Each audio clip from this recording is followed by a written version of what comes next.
Hello to you if you've switched on this video. So today I'm reading another chapter of Charles Eisenstein's book, The More Beautiful World Our Hearts Know Is Possible. If you don't know Charles and this is the first video you're listening to, then I've been recording this book for a few years. It's one of my favorite books, and you can go over to charleseisenstein.net and all of his books are available there as a gift, and also he has online courses and other great articles and so on. He's a beautiful man and he's written a beautiful book, and these videos are timeless, and I feel that the message in here is a great message for all to at least listen to and explore and see how it resonates inside of you. So today's chapter is called Orthodoxy. And it starts with a quote by Riordan. Maybe I'm saying that wrong. So that is at bottom the only courage that is demanded of us. To have courage for the most strange, the most singular, and the most inexplicable that we may encounter. That mankind has, in this sense, been cowardly, has done life endless harm. The experiences that are called visions, the whole so-called spirit world, death, all those things that are so closely akin to us, have by daily parrying been so crowded out of life that the senses with which we could have grasped them are atrophied.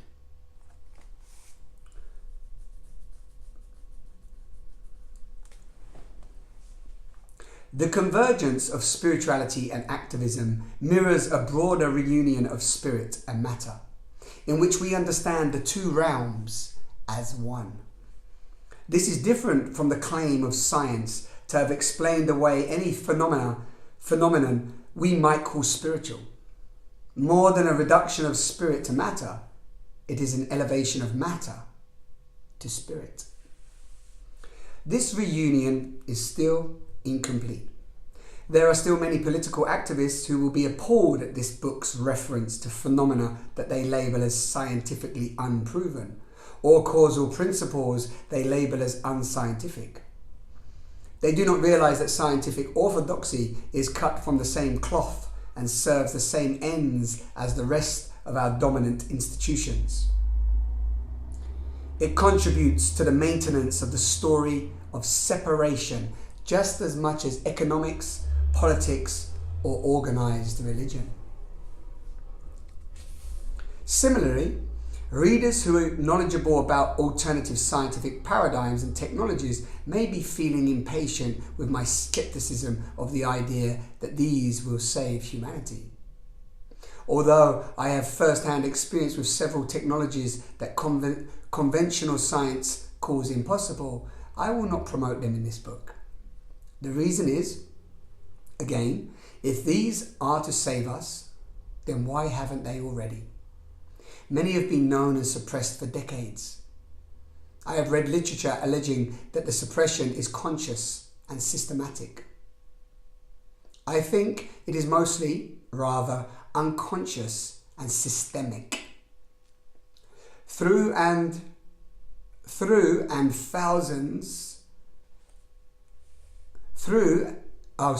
a thousand mechanisms, we have suppressed them because they do not fit into our mythology and identity. Equivalently, one might say we were not ready for them. We were not ready for technologies that were distributed rather than centralized, that released control from the experts to the people, and that necessitated seeing the interconnectedness of all things. Symptomatic of our unreadiness is inventors rush to patent each new miracle device, attempting to contain something of the new story within the structures of the old. Perhaps these technologies of abundance, of energy, health, time, and life will leave the margins and take hold only when we, collectively, exemplify abundance ourselves through generosity, service, surrender, and trust. We are on the brink of a wholesale metamorphosis. We will never embrace the technologies of interbeing from the mentality of separation. These technologies are not magic bullet. Though I do think in the end, they will indeed be part of our healing. But a shift in our perceptions, in our worldview, comes first. At the present juncture, the primary importance of the technologies of interbeing isn't in what they can do. It is that they puncture the reality bubble in which we have lived, showing us that neither we nor the world is what we thought. Their significance is the same as that of any paradigm-busting phenomenon. Now, it is easy to believe, when surveying the widespread denial of climate science in my country, that the problem is unscientific attitudes. If only we would listen to the scientists. Unfortunately, the same exoration is also deployed in the context of genetic engineering of crops, nuclear power, and other questionable technologies that I hesitate to mention, lest I too be tarred with the very wide brush of anti-science.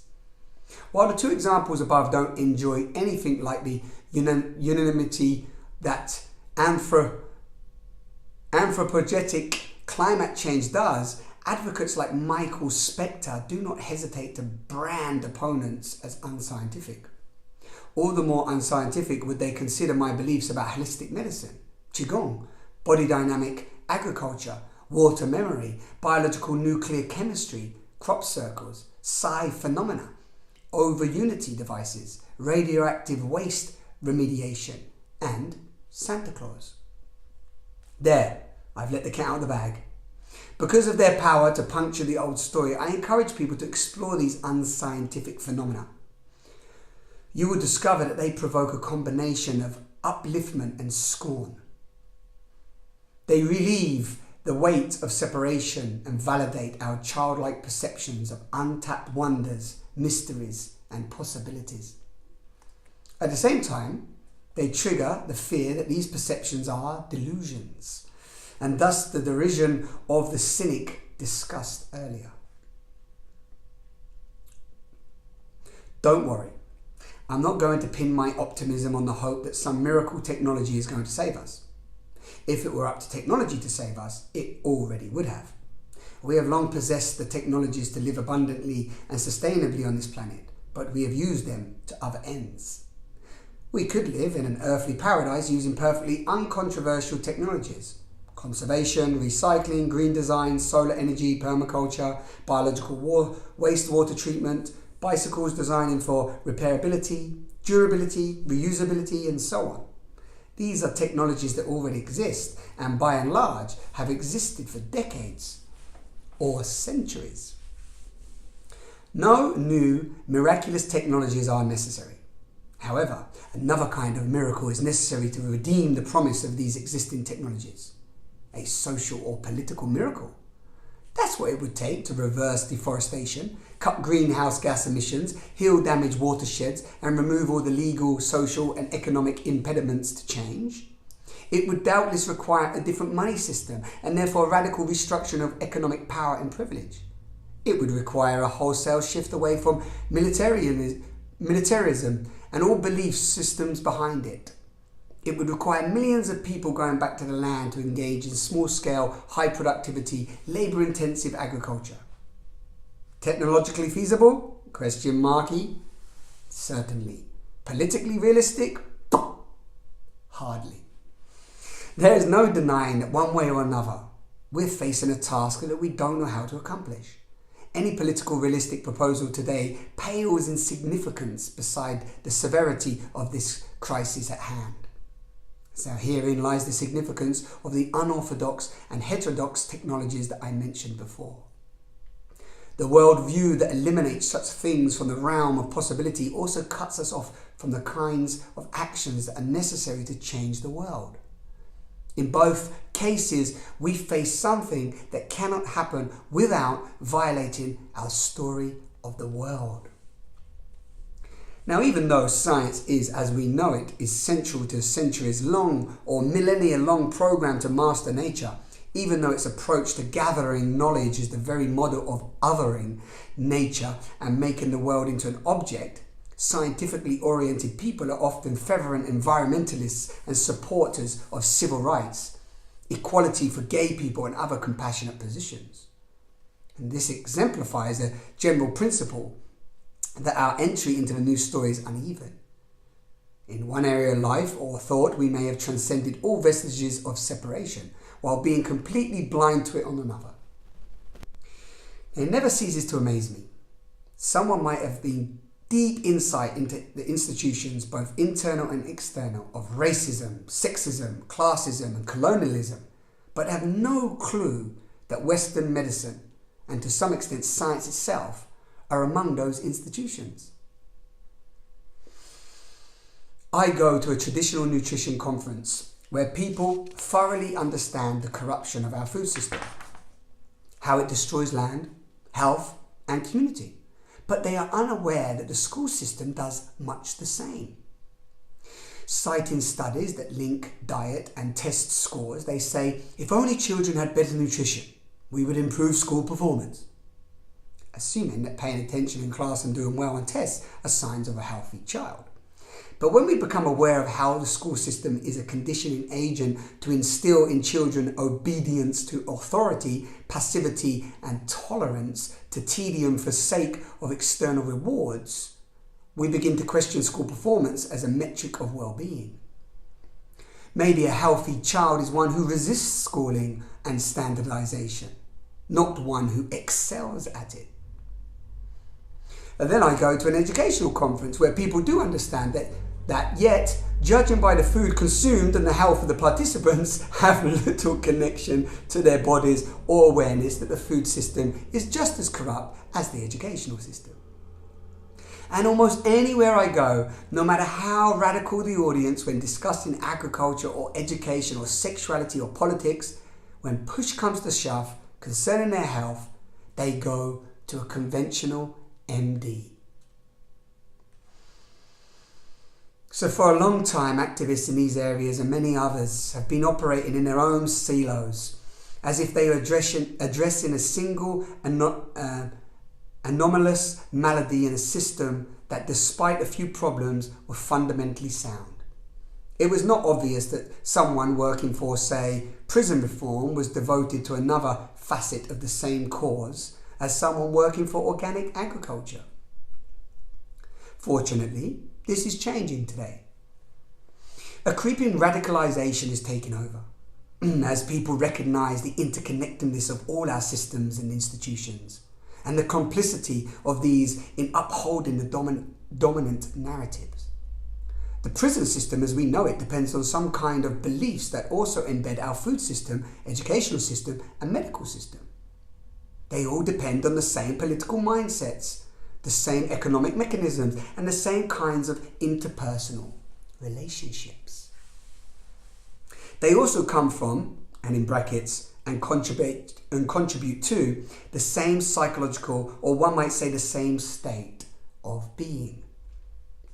That is why the creeping radicalization I speak of ultimately extends to the spiritual domain as well, by which, again, I mean not something otherworldly, but that which involves the fundamental question of, who am I? What is the purpose of life? And so on. More and more people are entering multidimensionally now into the new story. They are building alliances across previously disconnected areas of activism and now entering realms of inquiry that were once the exclusive province of spiritual seekers. They are also striving to apply their discoveries to their own organizations and relationships. No domain of life is irrelevant to the transformation of our world. So there's probably been something in this chapter to tweak nearly everyone, yes? When things fall apart, we look for a redoubt, some familiar institution that we can rely on as repository of goodness and truth. In this age, there is none. Not science, not education, not medicine, not academia. Even our spirituality, as we have seen, is rife with the thought forms of separation. It's quite natural to react defensively to the falling apart of the world, to cling to it all more tightly. If you react emotionally to my aspersions on one of your sacred cows, it probably means that something beyond mere opinion is threatened. Perhaps you disagree with me about the efficacy of acupuncture or the authenticity of crop circles. Is it just an intellectual disagreement, or are you a little bit angry? What emotionally tinged judgments accompany the disagreement? What am I... disagreement. That I am a simple-minded dupe? That I am ignorant of basic science? That I have neglected to examine contrary evidence that would spoil my wishful thinking? That my beliefs are outrageous, contemptible, or shameful? Do you justify the contempt with reasoning like these beliefs give people false hope and distract them from solutions that might actually work? If so, is that really why you are mad, or is it something else? I have found that when I react emotionally to an idea that contradicts my beliefs, usually it's because it threatens my story of the world or my story of self, creating a kind of existential unease. I feel a sense of violation. None of this is to imply that if you respond emotionally to my unconventional statements, you are proved wrong and I am proved right.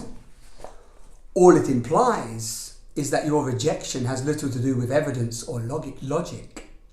Evidence and logic are tools we use to justify and flesh out our beliefs.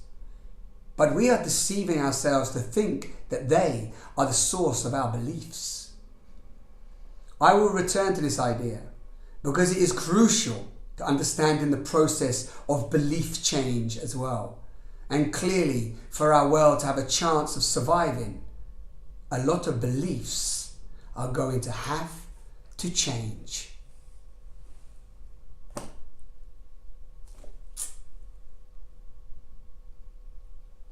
Thank you for listening.